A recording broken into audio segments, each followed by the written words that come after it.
Before we begin, a small disclaimer. All footage was captured on the Nintendo Switch using an Elgato HD60 Pro. The game played was Super Mario 3D All-Stars.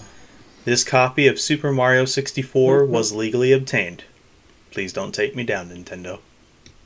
Super Mario 64 was Nintendo's big play in the world of 3D.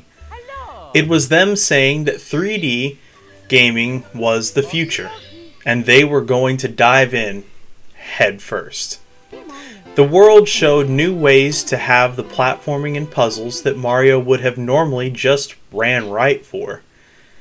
It showed that Mario was more valuable than being limited to just one playstyle. The release of Super Mario 64 also had an effect on the rest of gaming, as everyone wondered how their favorite 2D characters would control and play in 3D. Mario was back and was ready to take on the future. But did this adventure stand up to the test of time? We'll find out today on this episode of Bridging the Gap. We're going to be rating Super Mario 64 with the 5 pillars of a good game, being difficulty, where we will identify how well balanced the game's difficulty is. Graphics, where we will look at how well the art style and in-game recognizability of the graphics hold up. Conveyance, where we will look at how well we know what to do and where to go in the game. Story/progression, where we will see how satisfying it is to progress further in the game. And replayability, where we will see if the game has any lasting value for a second playthrough. Pillar 1. Difficulty. Oh boy. Super Mario 64 struggles with difficulty a lot. From the comically easy bosses to the absolutely ridiculous platforming. Mostly due to the worst camera controls I have ever experienced in any 3D game to date. And several other things. All I can be sure of is that the scale they used to balance the difficulty was broken. I can't say how many times the platforming on the way to the star at the end of a level was way harder than the 3 seconds it took me to beat the boss. I don't understand how they overlooked this much. And I played the Switch port of the game, the version that they had 24 years to fix broken controls on. I usually play the original copy of games for the review, but knowing how much I disliked the original controls, I thought maybe the Switch port was a good idea. All they did was uninvert the camera, which was nice, but that didn't fix the core problems with the controls. There is an easy way to fix the problem, but I'll talk on that later. I will not give above a 5 for difficulty. The levels in the game are not well balanced for difficulty. They are inconsistent with what they expect the player to know. The bosses are super easy, and the enemies are the same. Getting lives can be sometimes difficult, but you'll only be losing them to falling off the map, because the enemies won't hurt you. For all that, I leave it with a 5. The saving grace of Mario 64, if any, was the graphics. The game was beautiful. It was vibrant, cartoony, and just the right amount of fun put into every texture. I feel like this was the perfect way to interpret each of the characters from Mario in 3D. They felt like the sprites came to life and fit perfectly. The in-game usability of the graphics suffered sometimes though, with certain surfaces being a bit unclear. You can't always tell what Mario will do on a certain surface. The graphics have only a few flaws though, so I'll leave it with a 7. It is easy to know what is a solid surface. It is, however, not easy to tell what can be walked on versus slid down though. Enemies are easily noticed from the background though, because they use different colors from the rest of the maps that they are on.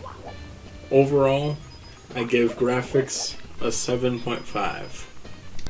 Pillar 3. Conveyance. This one was a mess at times. Certain levels are overly simple, and you can tell exactly what to do at almost every turn. Some of the puzzles are easily known, even if you hadn't gotten to the point that they expect you to be at to collect that particular star. Which is another point to bring up. They tell you what to do for each of the stars when you go back in the levels. That would be a bad thing for hand-holding if the hints were useful in any meaningful way. They aren't really, though. They're usually vague and nondescript. This makes the player stumble around aimlessly sometimes until they get frustrated. Conveyance was not something that they took to 3D from the rest of the Marios before this one. I give it a 6. In the first two levels, the Bob-omb Battlefield and the Thwomps Fortress, their conveyance is pretty good. And then when you get to the remaining levels, the conveyance falls apart. They get progressively harder to tell which way to go and what exactly to do to get the stars. I give it a 6.5. Pillar 4. Story/progression. The story took all of the simplicity of Bowser returning to take the princess and removed the satisfaction of moving level to level. Where Super Mario World had a super satisfying progression of opening up the world as you moved on, Mario 64 just has another locked door. There will always be just another locked door through the whole game. That is progression, but not progress. I'm glad they left this one behind in later titles. It gets a 6. Bowser kidnaps the princess and has several doors locked with stars, but tragically leaves one of them unlocked so Mario can start collecting stars. Kinda a big flaw if you ask me. 6 out of 10 would not recommend. Pillar 5. Replayability. I usually like Mario games. I like going back to play older Marios. They have a certain charm to them. This game does not have that charm. There is so much wrong with the controls that really needed to be fixed. I'm surprised that Nintendo left the controls completely alone. From every way that I tried to look at this game, I just couldn't find a way to say that I would come back to this particular Mario. At least not in the form that Nintendo has left it. 4 out of 10 is the best I can do here. With bad camera controls, clunky movement, and not being clear which surfaces can be walked on without sliding, you basically need to memorize the map to be able to get around. Swimming controls are pretty bad as well. They make it so that swimming becomes a chore in the game, and not something you ever want a puzzle to be involved with. Overall, I would not play it again. I give it a 4. In conclusion, this game didn't have to be bad. There were things wrong with Mario 64 in its day, but there is a flaw that every old 3D game has. The biggest flaw that Mario 64 still has is that all this time later, Nintendo hasn't done anything to fix the problems that are still here. Mario 64 has flaws that Nintendo doesn't seem to notice. There were people who did see the issues that it had, though. There exists in the corners of the internet a port of Super Mario 64 for the PC. It runs natively with keyboard and mouse input. The game isn't perfect, even in this form. But the biggest issues are addressed. The controls, a fluid camera, and movement that feels the way it should. I'm not saying to go play the fan port of the game. I'm saying that if you play Mario 64, you should be prepared for a flawed experience. Also, buy the game so our Nintendo overlords don't take me down.